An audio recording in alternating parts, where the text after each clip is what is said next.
Well, I grew up in Harlem, Harlem native. Fell in love with the game of basketball at an extremely early age. Basketball was sort of my outlet.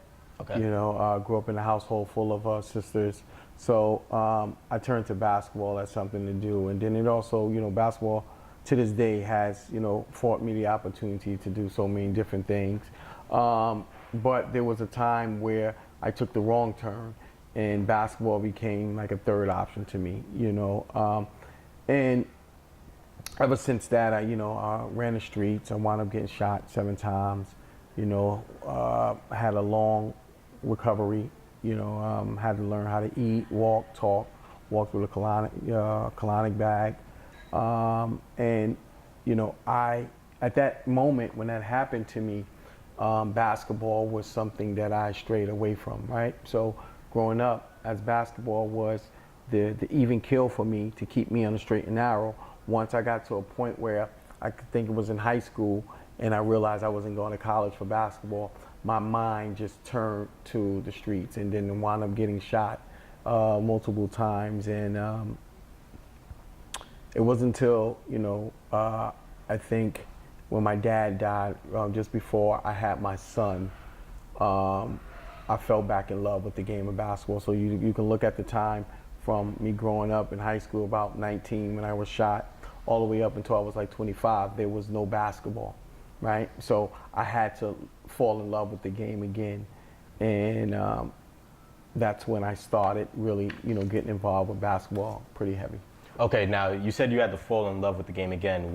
How did you get to that position? It's not always, bad. If you lost interest in the sport, how did you get that?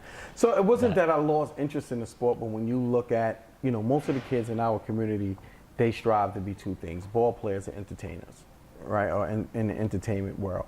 For me, basketball didn't lead me that way, right? So, prior to my accident, everything was basketball, everything was basketball, and basketball. Once I realized that I wound up getting into the streets, it became no longer basketball was my priority no more.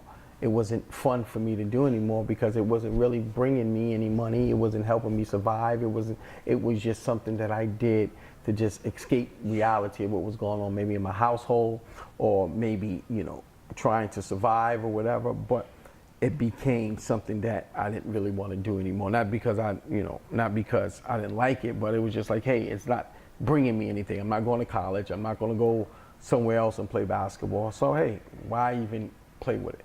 One thing that I learned playing basketball, I learned the game, right? So with me learning the game and understanding the game, I realized I had to put two worlds together. I love this game so much. I want to teach this game, right? Who am I going to teach it to? I'm going to teach it to these young men in my community who need this game to get out of the community and get into college. So that became like, oh, that's the catching point. That's my driving force. That's what brought me, that's the purpose that God has given me after I was shot so many times. All right, so when you coach these kids on the high school level, what are your thoughts about like some of the things they're going through? Because you've obviously been through some of the similar experiences. So what's your thoughts on that? My thoughts on that is a little bit difficult because, growing up in our community, you see poverty, you see, uneducated families, non-working, dads are not in the household. So basketball becomes that outlet for a lot of young men in our community, right? Because a lot of these young men look for basketball as their way out. So, dealing with them, you see everyone comes with the same story in our community, right? So me being a coach for so long, there's not one story that I haven't heard, right? So no matter what the story is that happens inside that household, that kid or that child still has to come out and perform.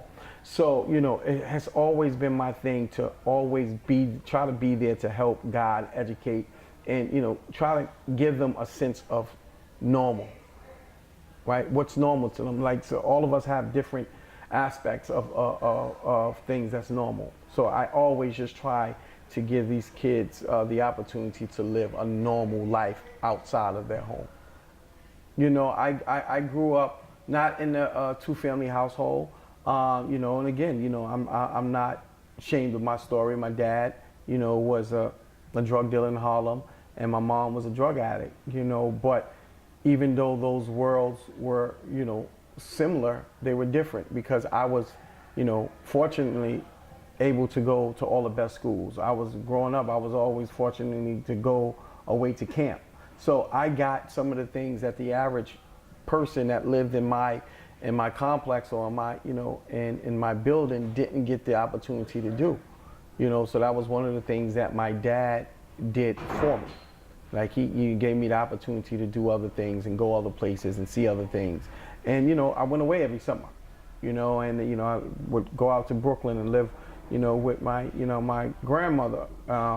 And, you know, she had, you know, a nice home. And, you know, so I didn't grow up the way that some of the others did, but I can understand their stories because there were some friends that was with me every day that, you know, their stories would probably be the stories that I have dealt with over the last 20 years with coaching.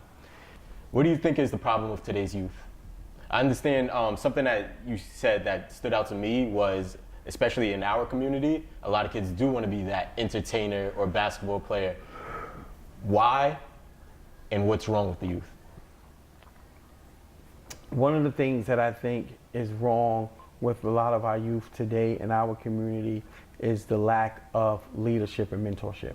I think that's something that's missing in our community. You know, growing up, whether or not they were a mentor, but we sort of had like the respect for our elders. So we would sit there and listen to, quote unquote, as we would call them now, the OGs that we grew up under, and they would probably give us those hard lessons. Nowadays, there are no lessons to give, right? Because everyone is like, now I need to survive. Like, forget you. I need to survive. I need to take care of myself. It becomes, Harlem was once a culture of family. Now it's a divided family, right? It's like now instead of us all being cousins and brothers, we're distant. We use the word distance and step cousins and step brothers instead of saying, no, that's my brother. He needs help here. So I think, you know, we stop giving and we stop caring as much for one another as as I and, you know, individuals my age were raised. Okay, so talk to me about your mentorship in Harlem. How do you talk to the youth? How did you come about doing that? What drove you to be that mentor for the youth? You know, I think, you know, I have always been a mentor, you know, and that's part of a coach, right? A coach, the first word after a coach is a mentor, right? When you look at some of the great coaches in the NBA or in college and, you know, the relationships that they had with their players, that became a mentorship. For me, I had always thought it was important to listen and learn from the younger generation and also teach them. So anytime you teach, you're mentoring. Counsel Him is a mentoring program, a sports and entertainment mentoring program, because a lot of our kids in our community, as I said in the past, you know, they aspire to be one thing, a ball player or entertainer. So what I wanted to do is I wanted to combine those worlds and put them together. Like, okay, yes, you can be a person that's involved in sports, a person that's involved in the music or acting business. You can all do that, but you need to learn the business, and that's a lot of times we don't teach that. Those are some of the things that's not brought up. Like there's so many jobs in the field of basketball that doesn't require you on the court, that you can love the game and still find ways to, you know, give back and make a whole lot of money doing that. You don't always have to be the one that's on the court playing. So I developed this mentoring program where, you know, I have certain entertainers that, you know, do lectures and do seminars and do, you know, some ball players who have businesses outside to give them more of the business side of it. So our young men in our community can say, okay, maybe I'm not going to be that LeBron James or that Steph Curry, but hey, yes, I may be that person who puts those deals together for those ball players. And, you know, my commission is 20%. So if you're getting commission of $10 million, of 20%, like, hey, you can still live comfortably and still enjoy that game that you love. So and it's always, anytime you're mentoring somebody, you got to give them a reason that they want to come to you, right? And then sometimes you look at it, everybody lectures to kids, but no one actually say, hey, this is the way that we can do it.